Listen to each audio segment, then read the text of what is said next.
자, 첫 번째 시간에 이어서 오늘은 구원파 또 박옥수 목사의 교리들의 문제점에 대해서 집중적으로 보도록 하겠습니다. 이전 시간에는 우리가 구원파 박옥수 목사의 교리적 문제가 특히 이 니콜라파 교리를 실행하는 데 있어서 지배적인 구조를 가져서 이번에 여고생 사망 사건처럼 정말 말도 안 되는 일들이 있었다라고 말씀을 드렸습니다. 그리고 그것이 성경적으로 어떤 의미가 있고 또 예수님께서 왜 그것을 증오한다라고 하셨는지도 설명을 드렸고요. 그 다음에 의롭게 하다라는 말이 기억성경에 있는데 그것은 justification의 바른 뜻이 아니다. 정당함을 입증한다는 것이 성경적 용어며 또 재판 용어다라는 것을 봤어요. 자, 제가 최근에 또 기소선 출신의 분들에게 많이 들었다라고 했었잖아요. 얘기를 들으면 참으로 놀랍습니다. 정말 많은 비리들도 있고요. 많은 그 문제들도 있는데 얼마나 이 지배 체계가 공고하냐면 이 목회자가 되려면 재산을 다 바쳐야 된다고 그러더라고요. 그래서 그리고 교회에 이제 살아야 되는 거죠. 그러면서 이제 박옥수 목사가 보내는 대로 가야 되는 것이고 지배를 받는 구조라는 것을 아주 잘 설명을 해줬는데 그 중에 하나가 목회자를 다 모아놓고 엎드려 퍼쳐를 시킨다든지 또 내가 말하면 팬티도 뒤집어 입을 수 있어야 된다 이런 식으로 얘기한다라고 했죠. 자, 여러분의 교회가 정말 그런 니콜라파 교리처럼 지배당하지 않는 교회인지 한번 점검해 보세요. 예전에 정강훈 목사님이 그런 얘기를 한 적이 있죠. 우리 성도들은 내가 팬티를 벗으라 해도 뭐 벗는다. 그렇게 하는 사람은 진짜 우리 교회 성도들이다. 뭐 이렇게 얘기를 한 적이 있는 것으로 기억합니다. 제가 봤을 때 그것은 너무한 것 같아요. 그거는 거의 지배를 당하는 수준이죠. 만약에 제가 저희 교회 성도들한테 뭐 팬티를 벗으라고 했으면 다 교회 성도들이 다 나갈 겁니다. 아무도 그렇게 하지 않겠죠. 그만큼 이 교회는 지배하고 있지 않다라는 겁니다. 자유롭게 또 제가 뭐 이래라 저래라 뭐 누구랑 결혼해라 마라 이사해라 마라 통일교 같은 경우는 결혼으로 통제를 하지 않습니까? 이렇게 누구에게 지배하는 그렇게 교회가 아니라고 했고요. 또 교단의 문제점도 설명을 드렸는데 그렇기 때문에 독립교회들이 존재하는 것이고 독립교회들이 성경적인 것이며 미국에는 대다수가 독립교회들이다라는 것이 아주 중요하다라고 말씀을 드립니다. 자, 오늘 두 번째 보실 부분은요.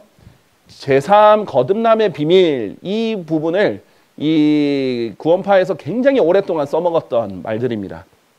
그래서 마치 제3이 또는 거듭남이 엄청난 비밀인 것처럼 얘기를 하고 자신들의 집단에게만 속해 있으며 자기들만 풀어줄 수 있는 비밀인 것처럼 하는 것, 그것도 아주 큰 문제예요. 그런데 보통 이제 이단들이 어떤 특징이 있냐면 본인들만 할 수 있다.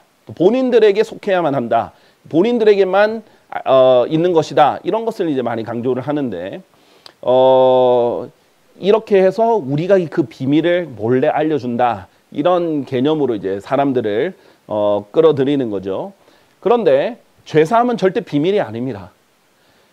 이 깊은 소식 선교에서는 개역 성경을 인용하면서 이 죄사함이 비밀인 것처럼 얘기를 하지만 이것은 또한 개역 성경의 또 다른 문제입니다.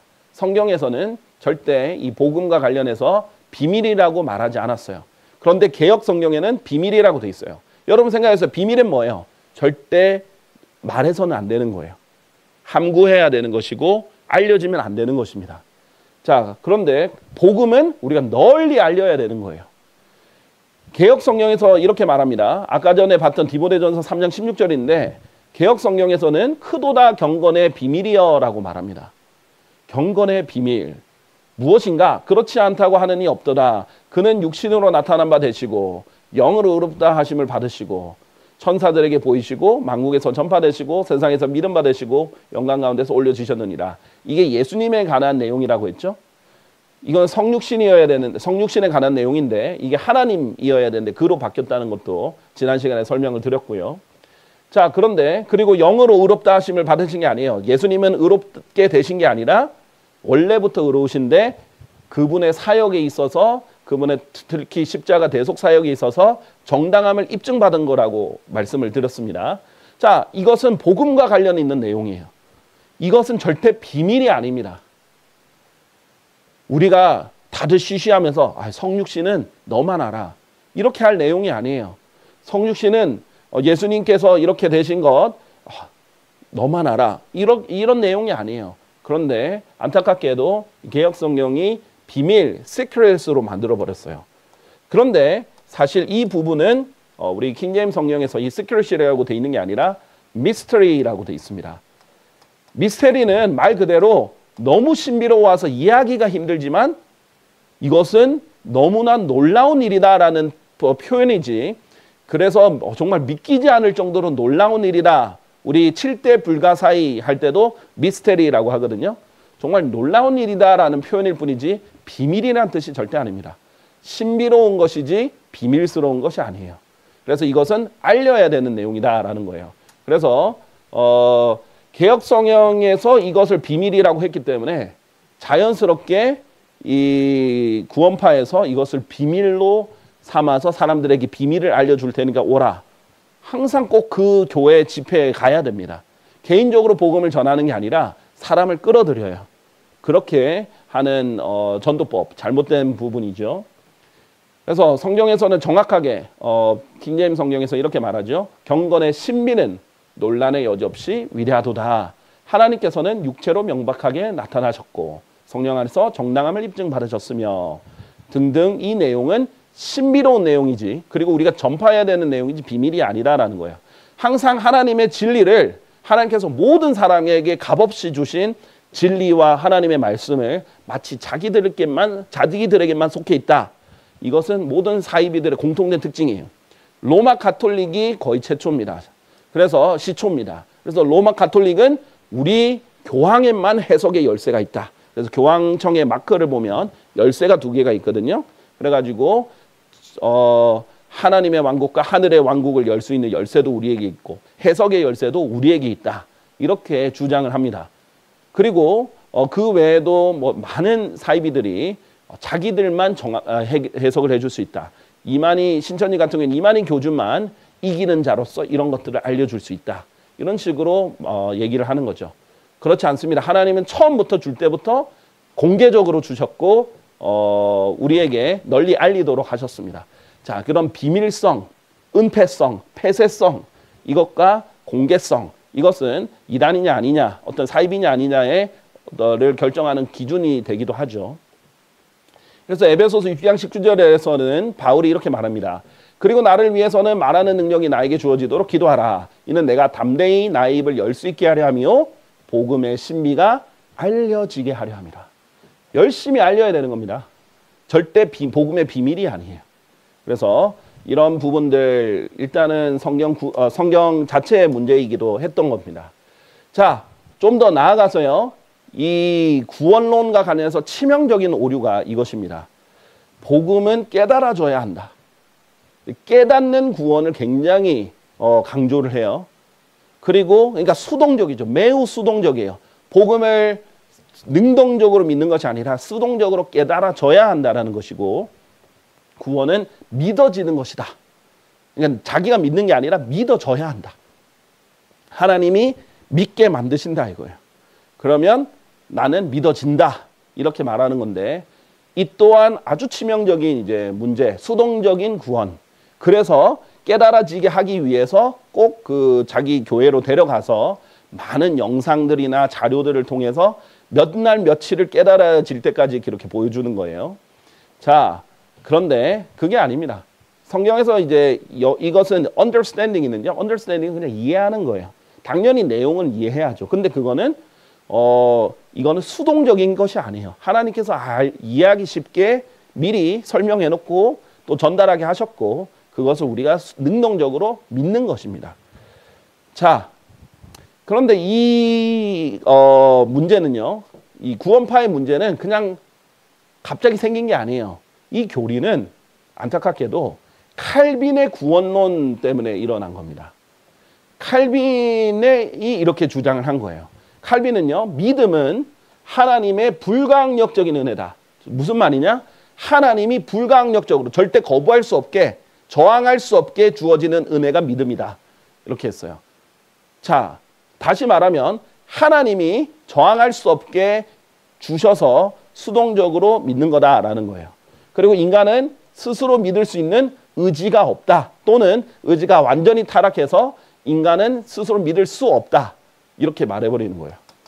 자, 이 칼빈주의의 영향을 받은 거예요. 사실 우리나라에 칼빈주의의 영향을 받아서, 극단적 칼빈주의의 영향을 받아서 잘못 구원을 전하는 사람들이 너무나 많아요. 그래서 성경에서는 주 예수 그리스도를 믿으라 그렇게 했는데 안 믿어집니다. 이렇게 계속 얘기하는 거예요. 그리고 언젠간 믿어지겠죠. 아직은 안 믿어집니다. 이런 식으로 자꾸 수동태로, 수동형으로 쓰는데 그런 영향이에요. 그렇기 때문에 믿어질 때까지 그냥 수동적으로 있는 거예요. 그러다가 죽으면 지옥에 가는 겁니다. 아주 문제가 되는 극단적 칼빈주의의 영향입니다. 자, 그래서 이 부분을 정확하게 알려면요, 믿음은 인간의 자유의지로 발휘를 해야 되는 겁니다. 근데 인간이 하나님의 은혜를 저항할 수 있습니까? 있습니다. 칼빈은 절대 저항할 수 없다라고 봤어요. 그래서 구원받는 사람은 하나님이 구원받기로 미리 정해가지고 구원받게 만드시고, 그래서 그 사람은 저항할 수 없이 구원받아질 수밖에 없는 거예요. 믿어질 수밖에 없는 거예요. 근데 그 주장은 틀렸다는 겁니다. 성경에서 보면 아들을 믿는 자는 영원한 생명을 가졌고 아들을 믿지 아니하는 자는 생명을 보지 못하고 우리 하나님의 진노가 그 위에 거하느니라 라고 했어요. 그 사람, 하나님을 믿는 사람이 있고 믿지 않는 사람이 있다. 그냥 믿어지는 자, 아들이 믿어지는 자, 아들이 믿어지지 아니하는 자라고 말하지 않았어요. 자, 그리고 누가복음 13장 34절에 보면 직접적으로 예수님께서 이렇게 말합니다. 오 예루살렘아 예루살렘아 하면서 예루살렘에 대해서 얘기하는데 이렇게 말씀하십니다. 마치 암탉이 그녀의 한 배 새끼들을 자기 두 날개 아래로 모으려고 하듯이 내가 얼마나 자주 너의 자녀들을 한데 모으려고 하였느냐. 자, 하나님이 원했어요. 그런데 너희가 원하지 아니하였도다. 하나님이 원하는 게 있어도 저항할 수 있다는 거예요. 사람들이. 그것이 자유의지라는 겁니다. 이 자유의지를 간과해버린 한쪽으로 치우쳐진 극단적인 이론이 바로 극단적 칼빈주의입니다. 이런 것을 계기로, 베이스로 이 구원파 교회에서는 극단적인 구원론이 만들어진 겁니다. 수동적인 구원론이 돼버린 거죠. 이것은 매우 비성경적인 것입니다. 자, 분명히 성경에서 말씀하시죠. 주 예수 그리스도를 믿으라. 주 예수 그리스도를 믿으라. 그러면 너는 구원을 받을 것이라 라고 말씀하셨어요. 직접 명령하신 겁니다. 우리가 할 수 없는 것을 하나님은 절대 명령하시는 분이 아니에요. 우리가 할 수 있으니까 명령을 하시는 겁니다. 자, 그러면 왜 칼빈은 믿음이 하나님의 은혜로 주어지는 것이라고 했는가? 자, 80% 맞는 말입니다. 근데 20% 틀린 말 때문에 이렇게 된 거예요. 믿음은 하나님의 은혜로 주어지는 것은 맞아요. 그런데 불가항력적인 것은 아니에요. 자, 이 부분 설명드릴게요. 그런데 믿음이 하나님 은혜로 주어지는데 그것을 인간의 자유의지로 발휘하는 것 또한 믿음이 맞습니다. 자, 이 두 개를 이해를 못해서 칼빈과 아르메니우스가 계속 논쟁을 했거든요. 지금으로 치면 감리교랑 장로교가 계속 논쟁을 하는, 해결되지 않은 문제가 바로 이 문제였어요. 믿음이 분명히 하나님이 주시는 게 맞다. 그런데 이것만 가지고, 그러니까 인간은 자기가 믿는 게 아니라 믿어지는 거다. 수동으로 말하고, 아니야, 하나님께서 자유의지를 주셨다. 그러니까 믿음은 하나님이 주시는 게 아니다라고 또 얘기를 해보는 게 문제예요. 둘 다 맞습니다. 둘 다 맞아요. 그러려면 지금 성경이 바로 돼 있어야 되는데 둘 다 문제가 성경이 잘못돼 있어요. 개역 성경은 이 둘 다를 다 포함할 수가 없어요. 자, 두 개가 뭐냐면 일단 자유의지라는 단어가 성경에 있는데 지금까지 한국어 성경에서는 반영이 안 됐어요. 영어로 free will 이라고 분명히 성경에서 여러 번 등장하는데 자유의지라는 단어가 지금까지 한국어 성경에 등장하지 않습니다. 그러나 표준 킹제임스 성경에 이제 자유의지가 단어가 있죠. 말 그대로 또 믿음이 하나님의 은혜로 주어지는 것이다 라는 구절도 개역 성경에 없어요. 그런데 표준긴jem 성경에 이 구절이 있어요. 이 두 개가 둘 다 성립이 될 때 정확한 신학이 됩니다. 하나님의 부분과 사람의 자유의지 부분이 하나님 은혜와 자유의지가 함께 결합이 돼야 구원을 이룰 수 있는 거거든요. 근데 이 부분을 이해를 못한 거예요.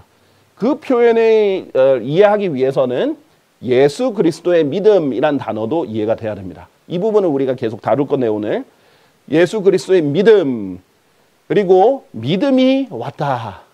믿음이 오기 전에 그러니까 예수 그리스도의 믿음이 왔다라고 얘기를 하는 거예요. 그래서 예수 그리스도의 믿음이라는 자체 예수님이 주시는 믿음이고 예수님이 가지고 예수님 소유의 믿음이 예수님이 주시는 믿음이다. 이렇게 돼 있어요. 그래서 둘 다 이걸 하기 위해서 중요한 단어가 faith of Jesus Christ. 예수 그리스도의 믿음이란 단어입니다. 자, 성경에서는 예수 그리스도의 믿음, 그리스도의 믿음, 우리 주 예수 그리스도의 믿음 다양하게 돼 있어요. 근데 다 영어로 of로 돼 있죠. 우리나라 말도 의 이렇게 돼 있습니다. 자, 그런데 이것을 개역 성경에서는 예수 그리스도의 믿음을 예수 그리스도를 믿음 또는 예수 그리스도를 믿는 믿음으로 한국어로 의역을 해놨어요. 자, 그러면 이것은 한쪽밖에 설명을 못합니다. 예수 그리스도의 믿음 하면 우리나라 의도 그렇고 영어 의도 그렇고 예수님께서 주시는 믿음, 예수님께 속한 믿음, 예수님을 믿는 믿음 다 되는데 예수 그리스도를 믿는 믿음 하면 딱 목적격밖에 안 되는 거예요. 그래서 이제 한계가 있는 거죠. of에는 다양한 뜻이 있습니다. 그래서 성경적으로 입증할 수 있는 여러 가지 뜻이 있는데 예를 들어 우리나라 의는 주격, 속격, 목적격, 대격 다 역할을 할 수 있어요. 영어도 마찬가지입니다. 영어도 의를 보면 예수 그리스도께서 주시는 믿음으로 해석할 수 있습니다. 그리고 예수 그리스도를 믿는 목적격으로 쓸 수도 있고요. 예수 그리스도에 대한 믿음 또는 예수 그리스도께 속한 믿음, 누구에게 속해 있는 믿음이냐 이것도 다 표현이 됩니다. 이런 것이 예수 그리스도의 믿음으로만 잘 설명이 되지 나머지로는 다 설명할 수 없어요. 한쪽만 되는 거죠. 그래서 갈라디아서 2장 20절을 보면 하나님의 아들의 믿음으로 사는 것이다. 그건 무슨 말이냐면 예수님이 우리에게 주신 믿음으로 사는 거예요. 그리고 예수님이 주신 믿음으로 예수님을 또 믿어야겠죠. 이것이 다 되는 것이 이 표현인데 개역 성경에는 하나님의 아들을 믿는 믿음, 의역을 한 거죠. 첨가를 하고 그 다음에 의역을 한 겁니다. 자, 이게 잘못된 표현이라는 거예요. 자, 이것을 이해하는 것이 우리 칼빈주의와 알메니안주의의 각각의 주장들의 맞는 부분과 틀린 부분을 이해하는 것을 아주 핵심입니다. 성경은 믿음의 출처, 신약에서는 특히 신약에서는 믿음의 출처가 예수 그리스도다라고 성경에서 분명히 말합니다. 그러니까 우리가 믿을 때 영어로는 believe라고 하거든요. 근데 예수님이 주신 것은 faith예요. 그래서 우리가 믿을 수 있도록 believe, 믿을 수 있도록 자유의지로 믿을 수 있도록 예수님이 faith라는 믿음을 주신 거예요. 그래서 에베소서 2장 8, 9절에 보면 믿음은 하나님의 선물이다라고 분명히 말하고 있어요. 바로 이 구절이 개역 성경엔 잘못되어 있어요. 순서가 잘못되어 있어요. 보세요. 지금 에베소서 2장 8, 9절 유명한 구절인데 일단 8절만 인용을 했거든요. 그래서 2장 8절만 보면 너희가 은혜로 구원받은 것은 믿음을 통한 것이기 때문이니 이는 너희 자신에게서 난 것이 아니요 그것은 하나님의 선물이라 라고 했어요. 자, 이 어순이 지금 영어 그대로예요. For by grace, 은혜로 are ye saved. 은혜로 너희가 구원받은 것은 through faith, 믿음을 통한 것이기 때문이니 and that not of yourselves, 이는 너희 자신에게서 난 것이 아니요 it is the gift of God 입니다. 자, 그런데 여기서 이 중요한 게 뭐냐면 faith, 믿음이 이제 뒤에 있죠. 그래서 그것은 하나님의 선물이라. 그것은 바로 앞에 있는 믿음을 말하는 거예요. 여기서 it is the gift of God. 이것은 faith, 앞에 있는 faith를 말하는 겁니다. 그런데 많은 사람이 이제 착각하는 게 그것을 구원으로만 생각하는 거예요. 물론 구원도 하나님의 선물입니다. 근데 그것은 로마서 6장에 이미 나와 있어요. 6장 23절에. 죄의 대가는 사망이요 이는 죄에 닥하는 사망이요 하나님의 선물은 예수 그리스도 우리 주로 말미암은 영원한 생명이기 때문이다. 자, 예수 그리스도를 통해서 받는 영원한 생명을 하나님의 선물이라고 했어요. 그러니까 결과적으로 구원이 하나님의 선물 맞죠. 여기서 말하는 것은 구원은 당연히 하나님의 선물인데 여기서 말하는 것은 믿음 역시 선물이라는 거예요. 여기서 it이 faith를 가리킨다는 겁니다. 바로 앞에 있는, 이게 대명사잖아요. 바로 앞에 있는 명사인 faith를 말하는 겁니다. 자, 어떤 사람은 이렇게 이제 말해요. 그것은 구원도 될 수 있지 않겠습니까? 여기에서는 아니에요. 보세요. 한국말로 하면 믿음, 구원 둘 다 명사인 것 같지만 영어로 보면 saved는 명사가 아니에요. saved는 동사예요. 지금 it은 대명사잖아요. 이 대명사는 앞에 있는 명사를 대신 가리키는 거예요. 대신 표현해 주는 거예요. 그래서 saved는 될 수가 없습니다. 동사거든요. 발 앞에 있는 명사인 faith를 말하는 거예요. 믿음을 말하는 겁니다. 또는 어떤 사람이 그럼 이 전체 앞을 말할 수는 없습니까? 그럴 수는 없어요. 여기에 있는 것이 지금 만약에 명사절이나 명사구였다면 한 번 더 생각해 볼 수 있겠지만 여기서 지금 명사구로 돼 있지 않습니다. 대절도 아니잖아요. 대절은 여기 있는 것이고 요거잖아요. 그렇죠? 이거는 명사절도 아니고 명사구도 아닙니다. 더더욱 it은 대명사로서 앞에 있는 명사를 해야 되는데 이것 전체 통째가 될 수 없다는 겁니다. 아주 간단한 구조예요. 그래서 이제 바이블 빌리버들 중에 이제 주석서를 많이 쓰신 분이 있죠. 러크만 박사님도 이 구절은 이 하나님의 선물은 바로 faith다 이렇게 설명하고 그 외에도 뭐 게일 리플링거라든지 많은 바이블 빌리버들이 이 faith가 하나님의 선물이다 이렇게 말합니다. 이게 성경이에요.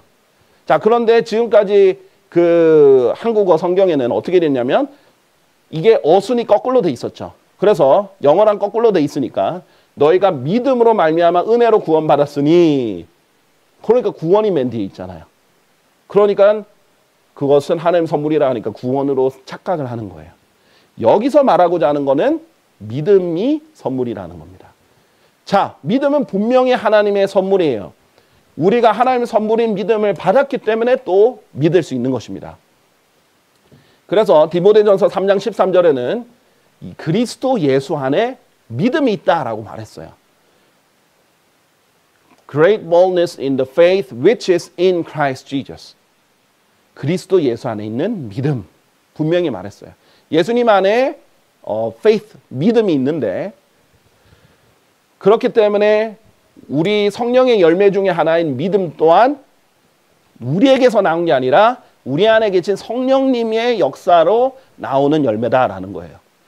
이 출처가 구약에는 자기 믿음이 있었지만 신약에는 성령님께서 맺게 해주시는 열매로 믿음이라는 거예요. 예수님이 주시는 거예요. 성령님은 그리스도의 영이라고 하죠. 성경에서. 자, 그래서 로마서 12장 3절에 보면 오직 하나님께서 각인에게 나누어 주신 믿음의 분량에 따라라고 해요. 하나님께서는 믿음을 나누어 주신다. 그래서 은사들 중에 믿음의 은사도 있는 겁니다. 그래서 믿음의 분량, 사람마다 믿음이 분량이 다르거든요. 그래서 하나님께서 나누어 주시는 거다라고 표현하고 있습니다. 출처가 나 자신이 아니라는 거예요. 출처가 하나님이라는 겁니다. 그래서 믿음의 창시자이자 완성자이신 예수님이라고 하는데 예수님이 이 믿음을 창시하셨고 완성하신 믿음이라는 겁니다. 그래서 이 믿음을 예수님이 완성하셔서 주신 거예요, 우리에게. 그 믿음을 선물로 받아서 우리가 자유의지를 발휘해서 믿으면 구원받는 거고 이 선물로 믿음을 받아도 거절하면 구원받지 못하는 겁니다. 여기에서 자유의지가 함께 와야 돼요. 이걸 이해하려면 로마서 10장을 좀 잘 이해를 해야 되는데 로마서 10장은 구원에 관해서 매우 상세하게 설명하고 있는 아주 중요한 장인데요.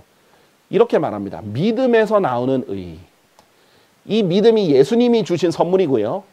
이 믿음에서 나오는 의도 하나님의 의라는 하나님의 선물이에요. 예수님이 이루신 거예요.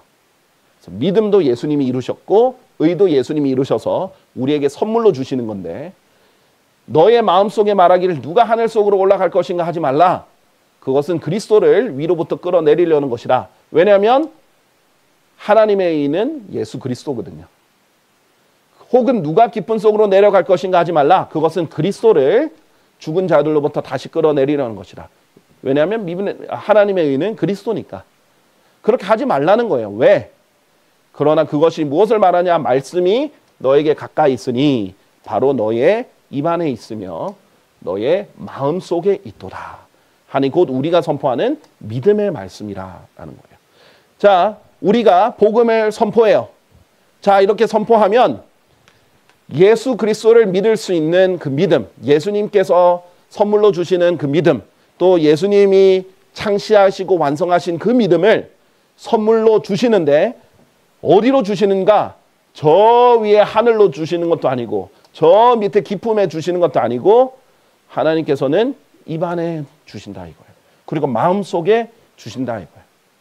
그러니까 예수님이 믿음을 선물로 우리의 입과 마음속에 주셔서 누구나 쉽게 예수 그리스도를 믿을 수 있게 해주시는 거예요. 이 선물 자체가 없으면 우리가 스스로 못 믿죠. 근데 이 선물을 받은 다음에 우리가 자동으로 구원받는 게 아니에요. 이 선물을 받은 다음에 8절 다음에 성경에서 분명히 뭐라고 하느냐. 자, 입 안과 마음속에 분명히 믿음을 선물로 받았단 말이에요. 내가 만일 너의 입으로 다 받은 다음에 만일 너의 입으로 주 예수를 신하고 하나님께서 그분을 죽은 자로부터 살리신 것을 너의 마음속에 믿는다면 조건이에요. 너가 이렇게 하면 너는 구원을 받으리라. 이겁니다. 애초에 하나님이 다 이뤄놓으신 구원이에요. 예수님이. 그리고 예수님이 다 이뤄놓으신 하나님의 의, 예수님이 창시하시고 완성하신 믿음, 이것을 우리에게 선물로 주시는 거예요. 복음을 들을 때. 그래서 누구나 복음을 들으면 이것을 믿을 수 있는 것을 입과 마음에 주신다는 겁니다. 그래서 저 멀리 하늘이나 깊음에 찾을 필요가 없다는 겁니다. 그래서 이것을 받았기 때문에 만일 너가 이렇게 입으로 시인하고 마음으로 믿으면 구원을 받는다라고 약속해 주시는 거예요. 이는 사람이 마음으로 믿어 이에 이르고 입으로 시인하여 구원에 이르기 때문이라. 사람이 하는 거예요. 이거는 그 사람의 책임입니다. 사람이 마음으로 믿어야 되고 사람이 입으로 시인해야 됩니다. 그래야 구원에 이릅니다. 이게 자유의지예요. 하나님의 은혜도 필요하고 내 자유의지도 필요한 겁니다. 그것을 그리스도의 믿음이라고 해요. 그리스도를 믿는 믿음 하면 내가 믿는 것밖에 그러니까 강조가 안 됐잖아요. 예수님이 주시고 예수님을 믿을 수 있게 하시는 그 믿음, faith를 하나님께서 주시는 겁니다. 그렇기 때문에 로마서 10장 13절 15절 이 문맥에서는요. 누구든지 주의 이름을 부를 자는 자기의 의지로 부를 자는 구원을 받을 것이기 때문이라. 자, 여기서 영어로 shall이라고 하거든요. 미래형으로 살려줘야 돼요. 현재형이 아니에요. 주의 이름을 부르는 자 아닙니다. 주의 이름을 부를 자는 구원을 받을 것이기라. 자, 이렇게 바울이 복음을 전했잖아요. 그러니까 이제 네가 이해하고 부르면 구원을 받을 거라는 거예요. 조건이 있었잖아요. 그러니까 네가 앞으로 누구든지 부를 자는 구원을 받을 것이라 라고 돼 있어요. 그렇다면 그들이 믿지 아니한 분을 어떻게 부르겠느냐? 그런데 당연히 믿어야 부르는 거죠. 그들이 들어보지 못한 분을 어찌 믿겠느냐? 믿음을 받으려면 들어야 된다 이거예요. 믿음의 말씀을 들어야 돼요. 선포하는 사람이 있어야 돼요. 그리고 그걸 들으면 하나님이 들을 때 믿음을 선물로 주신다는 겁니다. 또한 선포자 한 명도 없이 어떻게 그들이 듣겠느냐? 그래서 우리가 복음을 나가서 외치고 선포하는 겁니다. 그냥 복음은 건물 안에 갇혀 있어서는 안 돼요. 나가서 외치는 거예요. 그러면 지나가다고 듣는 사람들도 하나님께서 그 사람이 믿을 수 있는 믿음을 선물로 주셔요. 그러면 입과 마음속에 선물로 주시면 그 사람의 이제 결단입니다. 결단만 하면 돼요. 내가 믿겠다 하고 결단만 하면 구원받을 수 있게 됩니다. 그래서 그 사람이 자유의지로 믿어야 되는 거죠. 또한 그들이 보내심을 받지 않았는데 어떻게 그들이 선포하겠느냐 이렇게 하면서 로마서 10장 13절 15절 말하고요. 그 뒤에 16절 17절 이렇게 말합니다. 그러나 그들 모두가 보세요. 다 들었잖아요. 복음을 들어도 그들 모두가 복음에 순종하지는 아니하였도다. 보세요. 복음에 순종한다라는 표현을 쓰죠. 하나님께서 믿을 수 있도록 저 멀리 두시지도 않고 가까이 믿음을 입과 마음에 가까이 두셨는데도 복음을 거절하는 사람은 복음에 불순종하는 겁니다. 주 예수 그리스도를 믿으라 했는데 믿을 수 있는데 no 하고 거절하는 거예요. 여기에 순종하지 않는 거예요. 그래서 주여 우리가 알린 것을 누가 믿었나이까 하기 때문이라. 그렇게 믿음은 보세요. 믿음은 그러면 어디서 나오는지 출처가 나오잖아요. 들음에 의해서 오며. 들음에 의해서 이 복음을 들으면 그때 믿음이 온다라는 거예요. 들음은 하나님의 말씀에 의해서 오느니라. 특히 복음과 관련된 하나님의 말씀이겠죠. 하나님의 말씀에 의해서 믿음이 온다. 하나님의 말씀을 들으면 믿음이 온다라고 말씀하셨습니다. 그것이 예수님께서 주시는 믿음이에요. 자, 이 조화롭게 이것을 보지 못하고 한쪽만 극단적으로 강조한 게 극단적 칼빈주의와 아르미니안주의가 되는 겁니다. 그걸로 장로교랑 감리교가 싸웠는데 문제는 바른 성경이 필요했고, 근데 한국에는 바른 성경이 없었죠. 그 다음에 또 한쪽으로 치우쳐진 그 시야로 이것을 조화롭게 보지 못한 거예요. 네, 믿음은 하나님 은혜입니다. 동시에 그건 faith예요. 동시에 내가 자유의지로 믿어야 됩니다. 이건 believe예요. 이것이 함께 있을 때 구원을 받을 수 있어요. 그런데 구원파처럼 그리고 극단적 칼빈주의처럼 그냥 수동적으로 있으면 저절로 깨달아지거나 저절로 믿어지는 것은 결코 복음이 아니에요. 하나님께서 주 예수 그리스도를 믿으라는 명령을 주십니다. 여기에 순종을 본인이 자유의지로 해야 되는 것입니다. 그래서 결론적으로는 그리스도인의 믿음은 선물이다. 그러나 그 선물을 받는 것은 인간의 자유의지로 받는 거예요. 그 선물을 거절할 수도 있고 받을 수도 있어요. 그래서 이것이 선물과 자유의지, 은혜와 자유의지의 결합으로 제대로 이해를 해야 된다라는 것을 이제 여러분께 알려드립니다. 우리가 이제 성경 해석학 여러 주차에 걸쳐서 하는데 항상 성경을 조화롭게 보는 것이 여러분의 아주 중요한 습관이 되시기를 바랍니다. 감사합니다.